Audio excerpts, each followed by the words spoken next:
The question from the League of Women Voters is, and this is one asking for people who are going to be sitting in the chairs planning ahead. What do you think the city of Riverside will be looking like 20 years from now? What kind of water solutions will be in place? What kind of transportation changes will there be? What answers to the population problems could there be? This is 20 years from now.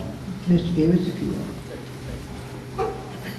20 years from now. Well, I don't have a crystal ball. However, we can go based on projections, and we can go based on trending and what we've seen in the last 20 years.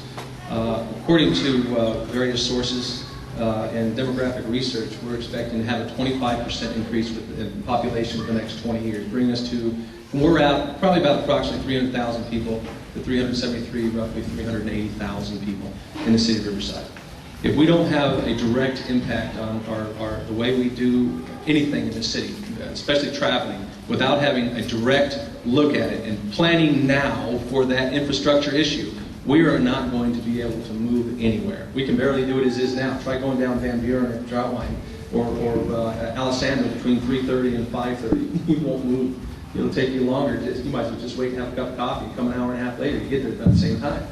So infrastructure issues are going to be a good forward-looking plan. It's understandable that we don't have a lot of space because of the way that the builders were allowed to build and just kind of throw caution to the wind and build away and not look forward to how we're going to get in and out of where we're going to be.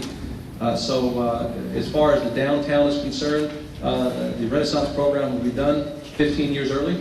So now we're going to have to deal with how we're going to pay for that. It's going to eclipse $2 billion, I'm pretty sure, based on my projections and what they're providing to me by the time we're finished. And that's provided they don't throw anything in on top of that. So your kids and my kids and probably their kids are going to be paying for all this, folks. So we need to pay attention to that. And your utilities, which continually skyrocket, are paying for that. Since we're only 3% behind right now Edison, which we enjoyed much lower utility rates, I can imagine what it's going to be in 20 years. I wouldn't fathom to think what that's going to be. As far as our water, it's a precious commodity, folks, and we got a real problem. We really haven't looked at it as a city or as a state or even as a country that those who are focused on it. I think that we need to take what happens overseas and look at these desalination plants. We need to start now. How are we going to be able to water anything? We keep putting these medians in that's going to take a lot of water. Finally, after a lot of people got after them and started getting stopped putting grass medians in, they paid a little bit of attention, not much, but then we're going to have maintain those as well. But if we don't start looking at seriously getting better aqua courses or aqua centers out there and reservoirs and cutting down on our water and really enforcing it, we're going to have a problem. Not in 20 years, we're going to have a problem inside 5 years, if that. So I think that having said that, the desalination plants, what many folks, Canada doesn't use them yet, they're looking into it. That European Union has all started using them, as well as the eastern countries. I think it's time that the United States, especially California, start really looking into that and getting going forward. But we need to be conservative about what we have with our water until we can get those up and running and the plants. As far as the climate is concerned, the climate is not getting too much better. With the basin that we live in here now, we have to get serious about the environment. We have to really seriously look at it. What are we doing to the environment and how? And how have we, as a group, as this emerald city that we say that we are, we all need to get on board with that and again, get those alternative energies going. Start driving hybrid cars and start getting away from anything dealing with fuel and pushing that as well. Some of the children that we see are going to be going through this. So it's important to see that we encourage our colleges and we really work together to get the medical center over at UCR going. I'd like to send my kids to that. It'd be great to have be able to become a doctor right in your own backyard. It'd be wonderful. And I would support that and really do whatever I can as a councilman to get that going, because it's going to be a big push and a big job provider here within this area.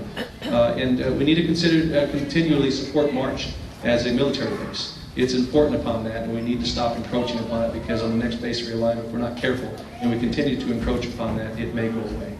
So there are many other issues that we can talk about, and one of those is March, is that we need to sever our ties complete with March Global Port. It is a trust issue with us residents out there. We cannot trust them. It's unfortunate that my opponent continues to take money from them, continues to associate with them, and we know what's going to happen if he gets elected, and that's something that we will not allow in our community. Thank you.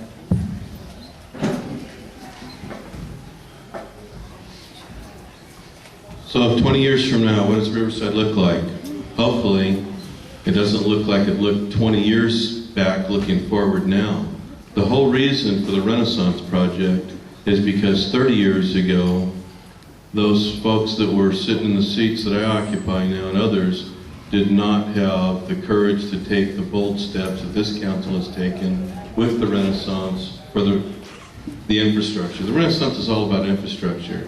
Those projects that Mr. Davis talks about that weren't done or haven't been done, if you've been up to Orange Crest and had the ability to walk through to the parks, the ball fields, the community center, the library, the gymnasium, it's really the flagship for the city. Every council member wants to have a project like that in their ward now.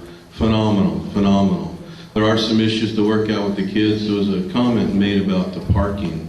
And just so you understand, about 7 years ago, I held a couple community meetings up there when there were a couple kids that were nearly hit by cars, that when balls went out, when the cars were parked next to the street, next to the park, that we felt public safety for the children took precedent over the adult having to walk a little bit further to get to the field and having the convenience of parking.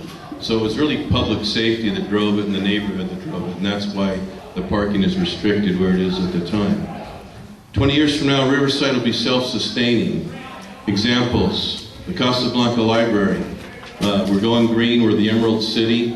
30% of the electricity to run that library is being produced right now on site with some 224 photovoltaic panels over the parking structure. More and more and more of that is coming to Riverside. With the new peaker plants being built, we'll be up to probably in the winter time, nearly 50% of our own power will be generated within the city limits of Riverside. And that's not by coal, that's by gas. They're gas-fired turbines, they're not coal plants that we're creating and generating our own electricity. As far as the water goes, the city, well, there's a crisis nationally on water and drought across the country. We're very blessed with something that our forefathers did do correctly going way back, and that was buying the wells in San Bernardino. And we have a huge water supply in San Bernardino in our own wells that the residents of Riverside, below the 1,500-foot elevation, it does not count Orange Crest, they're served by Western Municipal because the city can't pump the water up that high, run about 30% less. On the electricity side, the 3% figure is not accurate if you're only talking about the first tier. When you get beyond the first tier, second tier, and third tier, it runs as high as 30% less than Southern California Edison that we're paying for the public utility. What else? On the jobs outlook for what we're going to do, hopefully we have enough that gets built, like with the March Lennar Business Park in the industrial areas that we have, we bring the jobs home. When you bring the jobs home, you solve a number of problems like taking cars off the road. When you look at Alessandro, a number of you drive Alessandro up and back to get down the hill. If you look what Alessandro was several years ago, trying to drive it and the improvements that have taken place, it's a huge difference. Another lane, it's incredible how the complaint that I have now, the complaint when I got elected was, it was bumper to bumper traffic for the people that were living there, and they heard trucks using their air brakes in idling. Now the complaint is that the traffic is moving too fast. So it's really hard to win on that one, but the traffic improvements throughout the city. I was at a service club speaking here a while back, and one gentleman stood up and said, Mr. Schiavone, he was probably 75, 78 years old. He said, I've been in Riverside for 65 years. He goes, there is not a street that you can drive down, a corner you can turn without seeing orange cones and people working somewhere doing some type of improvement. And that's what's going on in Riverside today. Thank you very much.